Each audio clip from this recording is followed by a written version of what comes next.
this video, I'm going to be reading from a Dutch book titled De Vega-revolutie, or loosely translated to English, The Vegan Revolution.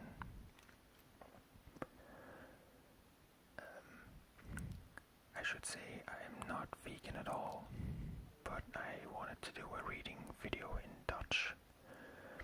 And as it turns out, this is the only Dutch book we have.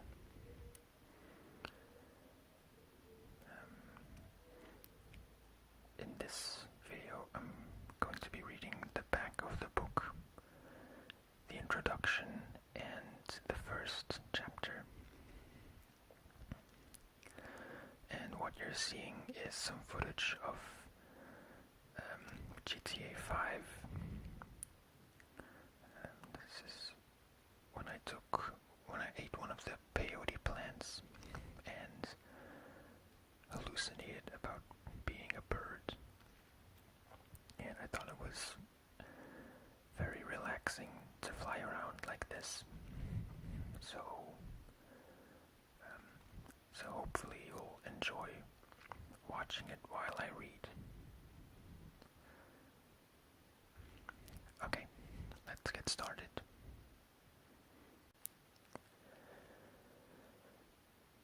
Door voedselschandalen en overbevolking wordt de noodzaak om anders te gaan eten steeds belangrijker.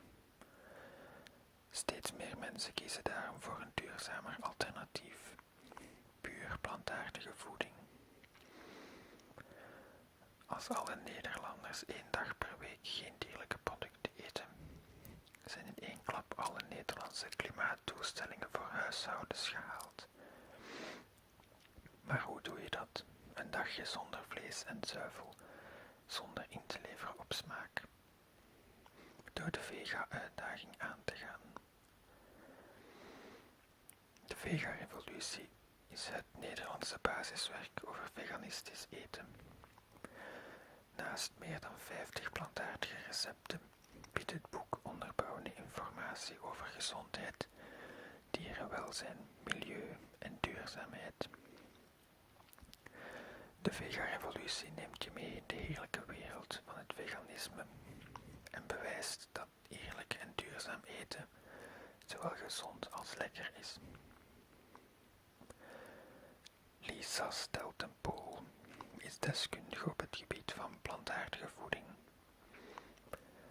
Zij is de voorzitter van de stichting Viva Las Vegas en heeft haar eigen foodblog Early Dew. Ze is een jonge idealist die veganisme hip heeft gemaakt.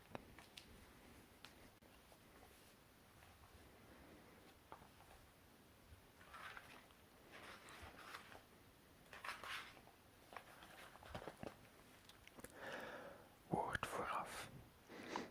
Dat iedereen zoveel dierlijke producten eet, gaat ten koste van onze aarde en al haar bewoners. De zeeën worden leeggevist en de veehouderij is verantwoordelijk voor 30% van het biodiversiteitsverlies, de kap van regenwouden voor veevoer en meer broeikasgassen dan alle auto's, schepen, treinen, vliegtuigen en trucks samen. Het eten van dieren veroorzaakt daarenboven heel veel leed. Een herbezinning op het gebruik van dierlijke producten is daarom dringend noodzakelijk. Wanneer het westerse consumptiepatroon wordt overgenomen door mensen in armere landen, zullen we 4 aardbollen nodig hebben. Het merkwaardige is dat geprobeerd wordt die onmogelijke situatie te verzachten door meer megastallen te bouwen en de landbouw in alle opzichten verder te intensiveren. Een heilloze weg, zoals ook recent onderzoek van de Universiteit van Minnesota liet zien. We zouden met het huidige akkerbouwareaal al 10 miljard mensen kunnen voeden, wanneer we stoppen met het verwerken van plantaardige eiwitten tot veevoer en biobrandstof. Ook de liefde voor een duurzame toekomst gaat door de maag. Als we het hart van mensen willen bereiken, dan is de meest succesvolle route via de smaakpapillen. dat vraagt om een vega-revolutie, waarin mensen geïnspireerd raken om lekker en plantaardig te eten. Dit boek kan daarbij een goede bijdrage leveren en ik hoop dat velen erdoor geïnspireerd worden en de vega-revolutie tot verdere ontwikkeling brengen. Ik ben er trots op dat Lisa Steltepol voor haar vega-revolutie mede geïnspireerd is geraakt door Pink, de jongerenorganisatie van de Partij voor de Dieren. De beste wapens om alles wat een duurzame toekomst in de weg staat te bevechten zijn vork, mes en culinaire inspiratie. Marianne Thieme, fractievoorzitter, Partij voor de Dieren.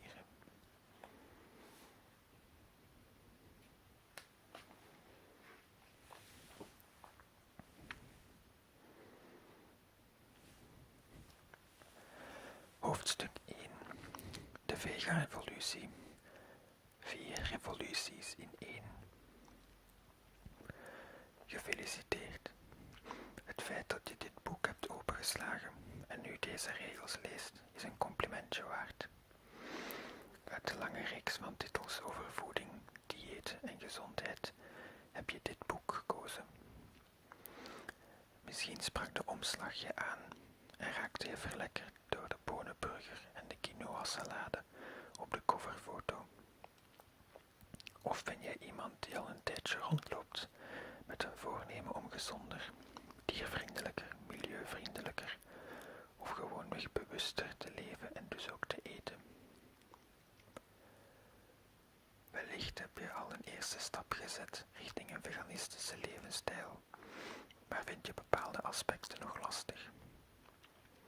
Of je bent misschien een licht ongeruste ouder, vriend, collega, partner van een veganist.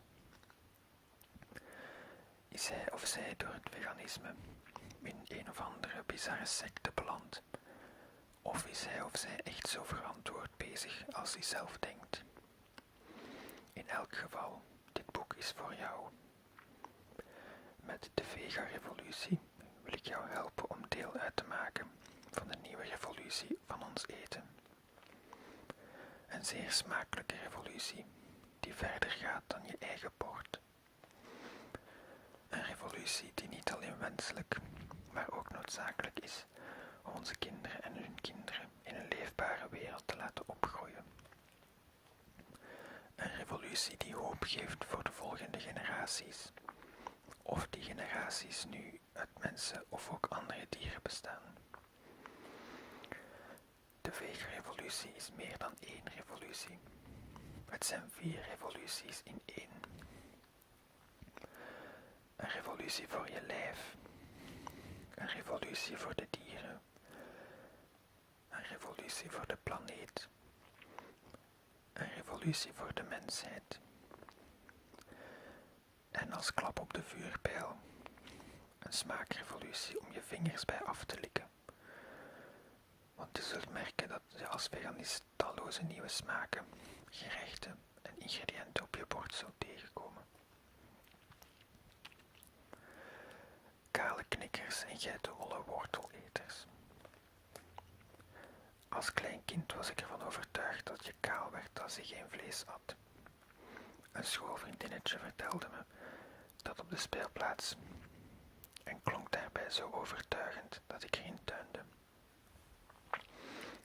De enige vegetariër die ik op dat moment kende, Gandhi, bevestigde mijn haarloze angsten. Als je me op dat moment had gevraagd om veganist te worden, was er geen haar op mijn hoofd die daaraan dacht. Ondertussen zijn we ruim 10 jaar verder en start ik mijn dag vrolijk met een soja cappuccino, terwijl ik een havermout ontbijtje met verse bananen en aardbeien naar binnen lepel. Sinds mijn 11e eet ik geen dieren meer en op mijn 18e besloot ik ook alle andere dierlijke producten te laten staan. Ik leef nu 3 jaar als veganist en raar maar waar, ik heb al mijn haar nog. Als ik mensen vertel dat ik veganist ben, krijg ik de vreemdste reacties. Enerzijds zijn er verbaasde blikken die verwonderd roepen. Maar je ziet er zo goed uit. Ik vat het maar op als een compliment. Anderzijds ontmoet ik vaak onbekenden die meteen in de verdediging schieten en een debat met me willen aangaan. Al snel krijg ik een verhaal over bloeddorstige voorouders, jachtinstincten en scherpe snijtanden op mijn bord. En dat terwijl ik toch al echt alleen maar terloops een bitterbal weigerde. Ten slotte zijn er de oprecht bezorgde kennissen die opeens uitzonderlijk geïnteresseerd zijn in de vitamine- en mineralenhuishouding van mijn lichaam. Waar haal je je eiwitten vandaan als je geen eieren eet? En kom je dan niets tekort? Zijn vragen die ik heel regelmatig krijg voorgeschoteld. Het lijkt erop dat je als veganist meteen ook een soort voedingsdeskundige moet zijn, die op alle mogelijke voedingsvragen een gefundeerd antwoord heeft. Gelukkig ben ik dat toevallig ook. Ik kijk er naar uit om jou in dit boek mee te nemen, in mijn plantaardige keuken, en je tips te geven hoe je zowel de verbaasde als bezorgde blikken vriendelijk maar onderbouwd te woord kunt staan. En natuurlijk hoop ik dat ook jij meedoet met de vega-revolutie. Of je nu meteen in het diepe springt, of stapje voor stapje die kant op beweegt. Van ovo-lacto tot vegan en raw. Een rondleiding in het vega-wereldje.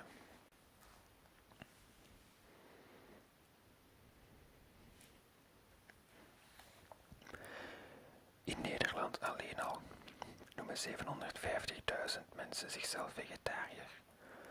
Rond de 4,5% van de bevolking. In een groep van 20 mensen zit dus waarschijnlijk minstens 1 vegetariër. Bij onze Belgische zuiderburen is ongeveer 2% van de bevolking vegetariër.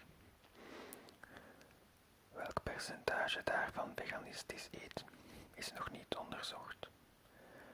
Volgens onderzoek van de Nederlandse Vereniging voor Veganisme is het aantal veganisten de afgelopen jaren echter pijlsnel gestegen.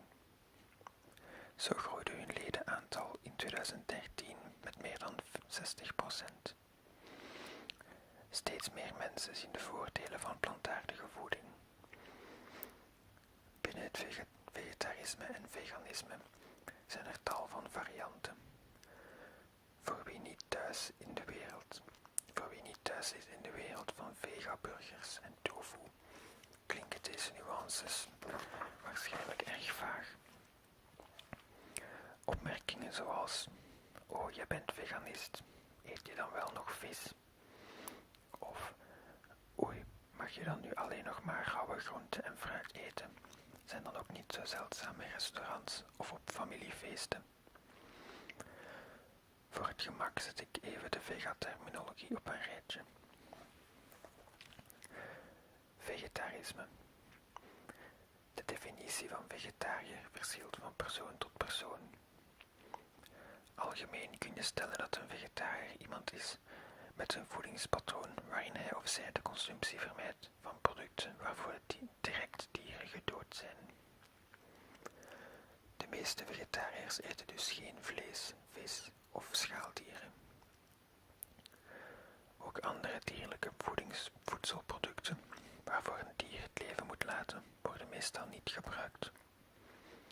Zo eten veel vegetariërs geen gelatine, gemaakt uit beendermeel van geslachte dieren, geen kaas, bevat stremsel uit de maag van kalveren, en geen dierlijke kleurstoffen zoals cochineal, kleurstof van rode schildluizen.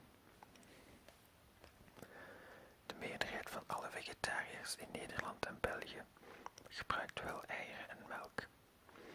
Hoewel deze groep meestal wordt gezien als de typische huistuin- en keukenvegetariërs, zijn volgens de terminologie eigenlijk ovo-lacto-vegetariërs.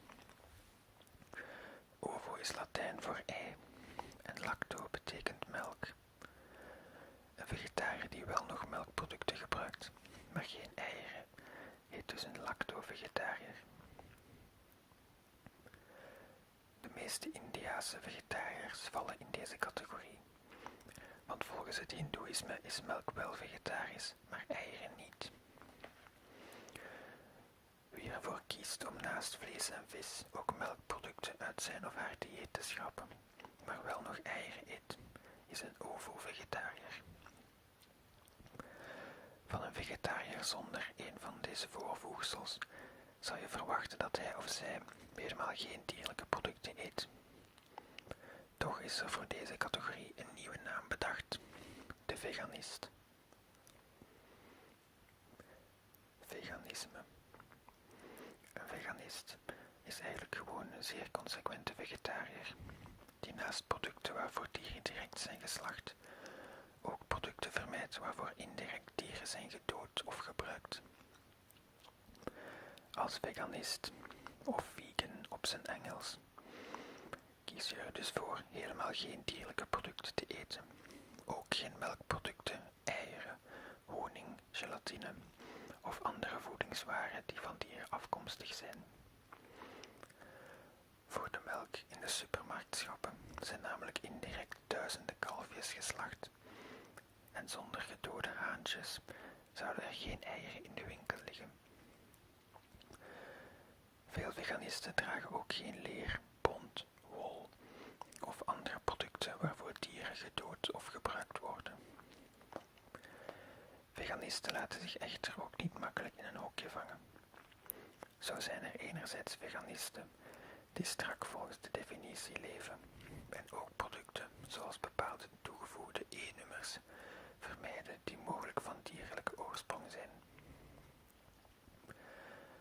Sommigen zien veganisme meer als een levensfilosofie dan een eetpatroon en vinden zodoende dat je als rechtgeaard veganist je neus ook niet in een circus of dierentuin mag laten zien.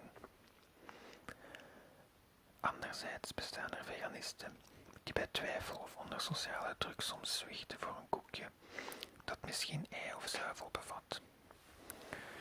Deze laatste groep wordt informeel ook wel eens flexanisten genoemd. Flexitarisme, flexanisme. Zo'n 86% van de Nederlanders valt onder de noemer flexitariër, al hebben ze dat zelf niet altijd door. Een flexitariër is iemand die bewust een paar keer per week vegetarisch eet. Een veganist die een paar keer per jaar iets dierlijks eet, wordt ook wel een flexanist genoemd. Voor veel mensen is deze flexibele periode een manier om geleidelijk van omnivoor naar vegetariër of van vegetariër naar veganist te groeien. Voor anderen is het een pragmatische manier om met hun idealen om te gaan. Pescotarisme. Tal van mensen noemen zichzelf vegetariër terwijl ze wel nog vis eten. Voor personen die geen vlees van zoogdieren, vogels, insecten, amfibieën of reptielen eten, maar wel nog dat van vissen en weekdieren, bestaat er weer een andere benaming: pescotariërs. Sommige mensen die overstappen van een omnivore naar een vegetarische levenswijze maken een korte tussenstap als pescotariër, voordat ze zowel vlees als vis achterwege laten. Raw foodisme. Als zogeheten raw foodie eet je voor minstens 75% rauw voedsel, waarmee wordt bedoeld dat het eten tot niet meer dan 48 graden Celsius is verwarmd. Echt koken doe je dus amper. De gedachte achter het raw foodisme is dat de voedingswaardes en enzymen uit voeding verdwijnen of sterk afnemen als je het eten kookt of bakt. Anders dan bij vegetarisme en veganisme is raw foodisme in de eerste plaats iets wat je doet voor je eigen gezondheid en heeft het weinig te maken met ethische motieven. In het dieet van een raw foodist wordt soms ook rauw vlees, vis en melk gegeten. Daarom is het niet per definitie vegetarisch of veganistisch. Fruitarisme. Als fruitariër eet je veganistisch, maar laat je daar bovenop ook producten staan waarvoor planten gedood zijn. In de filosofie van de fruitariër eet je enkel wat een plant vrijwillig geeft, zonder dat deze er zelf voor moet sterven. In de praktijk eet je dus enkel vruchten die van de boom zijn gevallen en niet de bladeren, stengels of wortels. Bepaalde soorten groenten zoals paprika, courgette, tomaat, avocado en komkommer kun je ook plukken zonder dat de plant sterft. En ook noten en zaden zijn volgens de fruitariër plantvriendelijk genoeg voor consumptie. Het doel achter deze manier van eten is een leven dat volledig in balans en harmonie is met de aarde en de natuur. Maar niet veel mensen eten fruitariërs. Termen als flexitariër en veganist zijn handig om het beestje bij een naampje te kunnen noemen. Je ziet als veganist in een restaurant immers liever geen vis per ongeluk op je bord. Maar ze hoeven geen in steen gebeitelde geboden te zijn, waarmee gelijkgestemden met verschil van mening elkaar om de oren slaan. Iedereen, van flexitariër tot fruitariër, maakt een bewuste keuze in wat hij wel en niet eet, vanuit de overtuiging dat zijn dieet beter is voor de wereld en voor hemzelf. Mij zou je kunnen typeren als een veganist die af en toe met raw foodisme flirt. Er zijn ook talloze andere keuzes mogelijk. Neem bijvoorbeeld Mark Pittman, de bekende voedselcolumnist van de New York Times, die zichzelf een vegan before 6 noemt. Tot 6 uur 's avonds laat hij alle dierlijk staan, om zijn strakke discipline in de avonturen los te laten. Of neem de zogenaamde vegans, die geen dierlijke producten eten, tenzij het om eten gaat dat anders weg zou worden gegooid. Er is geen goed of fout. Er zijn allerlei manieren waarop mensen de vegan way of life inpassen in hun dagelijks leven. 4 revoluties in 1. Alle redenen om veganistisch te eten. Stel, je hebt een groot geldbedrag gewonnen bij een of andere tv-show. En je mag het geld weggeven aan 1, maar niet meer dan 1 goed doel naar keuze. Welke organisatie zou jij steunen? Opeens passeren tal van goede doelen de revue in je hoofd. Geef je het geld aan een kankerfonds, zodat er onderzoek kan worden gedaan naar nieuwe preventiemethoden? Of doe je een gulle donatie aan een milieuorganisatie? Ondertussen denk je aan de dieren in de vee-industrie, die je maar al te graag zou vrijkopen met je nieuw verworven kapitaal. Of komt je geld beter terecht bij een organisatie die opkomt voor mensenrechten en strijdt tegen honger en ondervoeding in de wereld? Is er geen manier waarop je het bedrag aan alle 4 de doelen tegelijk kunt geven? Een tv-show heb ik zelf nooit gewonnen.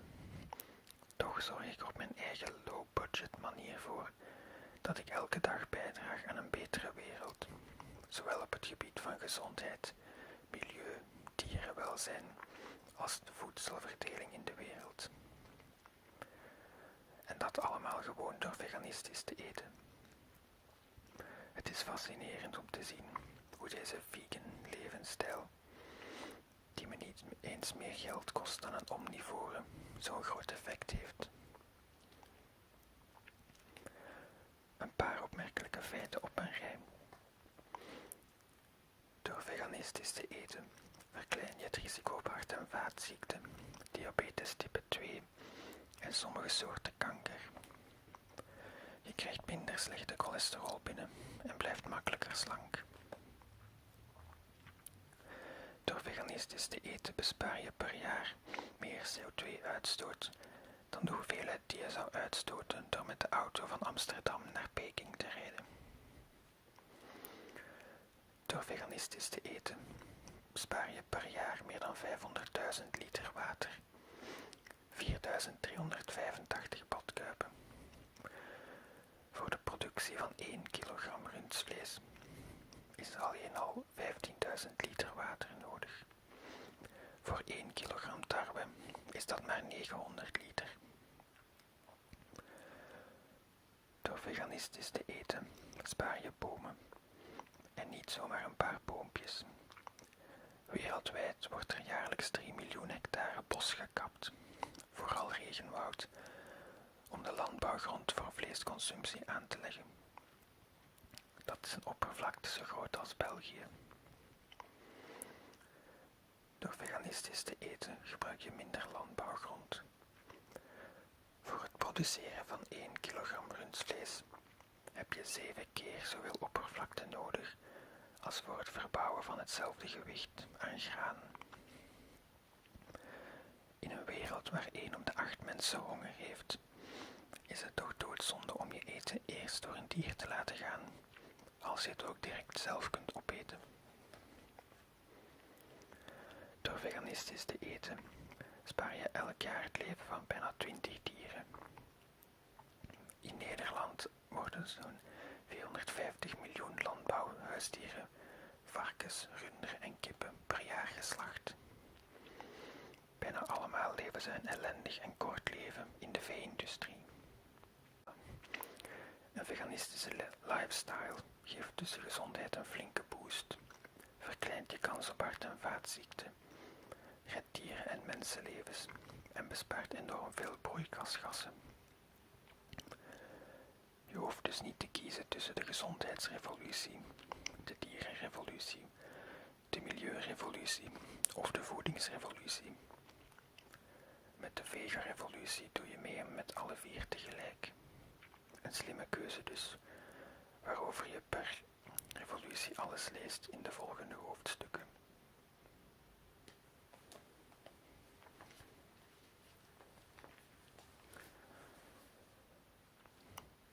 Alright, that was the first chapter of the book. I don't know if you were able to understand anything at all, but that really wasn't the point. So, if you did understand it, I hope you found it somewhat interesting. I haven't read this book myself, but it's been on my list of books I'd like to read, just to learn more about being vegan.